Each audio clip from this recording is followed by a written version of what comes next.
पश्चिम बंगाल की पूर्व मुख्यमंत्री ममता बनर्जी ने चुनाव आयोग को पत्र लिखकर रियल तृणमूल कांग्रेस से जुड़ी जांच प्रक्रिया को जल्द से जल्द पूरा करने की अपील की है।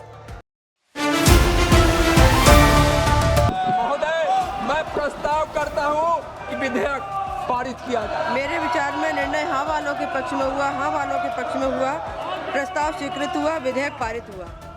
संसद में जारी मानसून सत्र के दौरान लोकसभा ने वंदे मातरम बिल को मंजूरी दे दी है। इससे पहले ये विधेयक राज्यसभा से 29 जुलाई को पारित हो चुका था। अब दोनों सदनों से पारित होने के बाद इसके कानून बनने का रास्ता साफ हो गया है। दोनों सदनों से पास होने के बाद इस बिल को राष्ट्रपति के पास भेजा जाएगा। राष्ट्रपति की मंजूरी के बाद बिल कानून बन जाएगा। राष्ट्रपति की सहमति के लिए इस बिल को भेजा जाता है। श्री राम जन्मभूमि तीर्थ क्षेत्र ट्रस्ट के नए सचिव का नाम फाइनल हो गया है।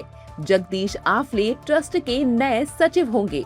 सचिव के नाम का ऐलान ट्रस्ट की 2 सितंबर को होने वाली मीटिंग में किया जाएगा। राम मंदिर निर्माण में जगदीश आफले 2021 से प्रोजेक्ट इंजीनियर हैं। राम मंदिर में चढ़ावा चोरी का मामला सामने आने के बाद ट्रस्ट के महासचिव चंपत राय और सदस्य डॉक्टर अनिल मिश्रा ने ट्रस्ट से इस्तीफा दे दिया था।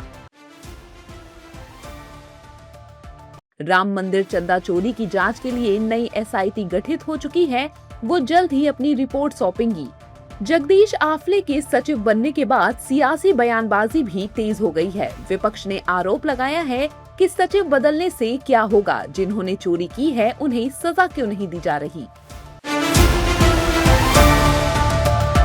हॉकी इंडिया ने भारतीय हॉकी टीम की जर्सी का रंग नीले से बदलकर भगवा कर दिया है।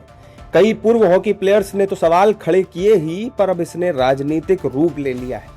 एक तरफ जहां सरकार के नेता इस फैसले का स्वागत कर रहे हैं, तो वहीं दूसरी तरफ विपक्षी नेता इसे सरकार के दबाव में लिया गया फैसला बता रहे हैं। अब इस मामले पर भारतीय हॉकी के दिग्गज और पूर्व कप्तान वीरेंद्र सिन्हा ने जर्सी का रंग बदलने के फैसले पर सवाल उठाए हैं। उन्होंने सोशल मीडिया पर लिखा कि मुझे कहना पड़ेगा कि द हॉकी इंडिया ने भारतीय हॉकी के लिए कई अच्छे काम किए हैं, लेकिन ये फैसला काफी शर्मनाक है। भारतीय हॉकी टीम की पहचान और विरासत हमेशा से नीली जर्सी रही है। मैंने भी कई साल तक गर्व के साथ नीली जर्सी पहनी है। फैंस अपनी भारतीय टीम को नीली जर्सी में ही देखना चाहते हैं, फिर आखिर नारंगी जर्सी पहनने के पीछे क्या तर्क है। रामलीला के मंचों को पवित्र करने का दुस्साहस किया तो फिर कहीं पे मिट्टी में दफन होना पड़ेगा किसी समय, उसे मालूम है। और यूपी में अखिलेश यादव को भले चुनाव दूर लग रहे हों, लेकिन मुख्यमंत्री योगी ने अभी से मैदान संभाल लिया है। गाजीपुर में 692 करोड़ की 268 परियोजनाओं का लोकार्पण और शिलान्यास करने के बाद मुख्यमंत्री योगी ने सपा और कांग्रेस पर जमकर सियासी तीर चलाए। सबसे पहले आपको योगी के 10 बड़े बयान दिखाते हैं। सपा कांग्रेस के लोग आक्रांता सालार मसूद गाजी का मेला लगवाते थे। हमारी सरकार ने सालार मसूद गाजी का मेला बंद करवाया। समाजवादी पार्टी ने महापुरुषों को अपमानित किया। आज यूपी बदल चुका है, पहचान का संकट नहीं है।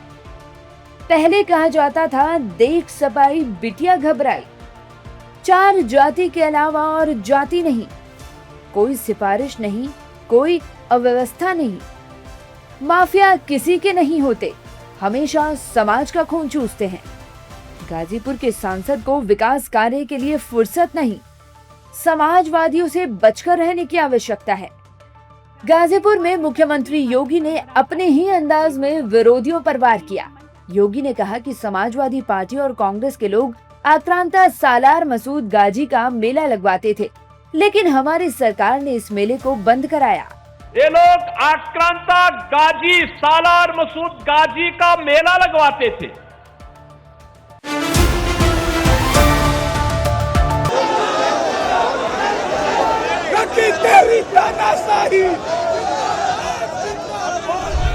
यूपी विधानसभा चुनाव 2027 से पहले ही राज्य में सियासत गरमाना शुरू हो गई है।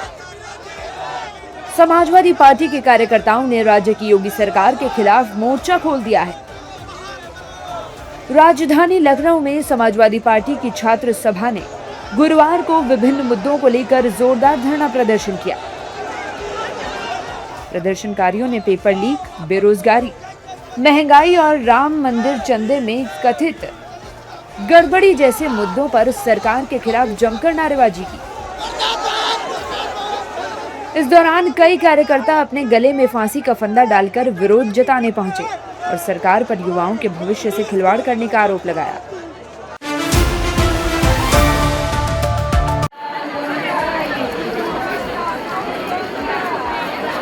भारत और म्यांमार के संबंधों को एक नई मजबूती देते हुए 6 साल के लंबे अंतराल के बाद अरुणाचल प्रदेश की भारत म्यांमार सीमा पर स्थित ऐतिहासिक पंगसाउ पास अंतर्राष्ट्रीय बाजार आज से औपचारिक रूप से फिर से खुल गया है।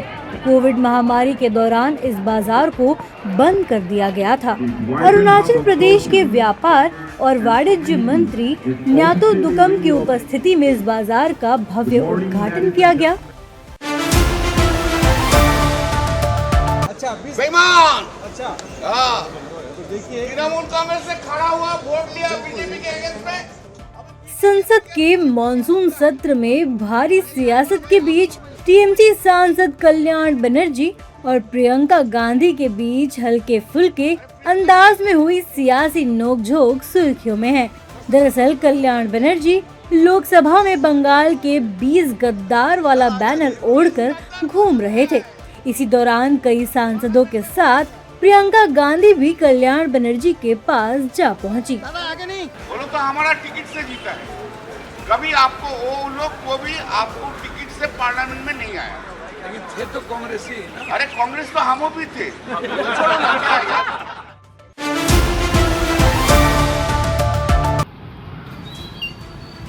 ये तस्वीरें योगी सरकार के उस ऑर्डर की गवाही है जिसमें साफ साफ कहा गया है कि सावन में कावड़ मार्ग पर मीट की दुकानें बंद रहेंगी और शराब की दुकानें ढकी रहेंगी।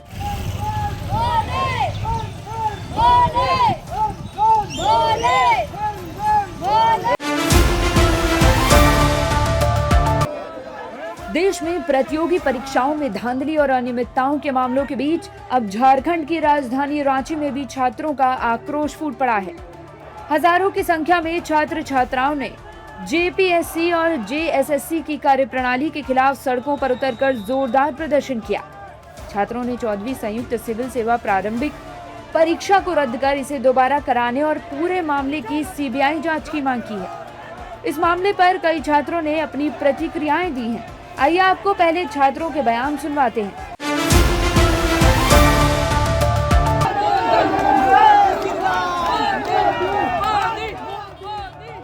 पटना की बांकीपुरा विधानसभा सीट पर वोटिंग के बीच भारी बवाल हो गया। कस्तूरबा पथ में बीजेपी और प्रशांत किशोर के समर्थक आमने सामने आ गए। इस दौरान दोनों समर्थकों के बीच भारी नोकझोंक देखने को मिली।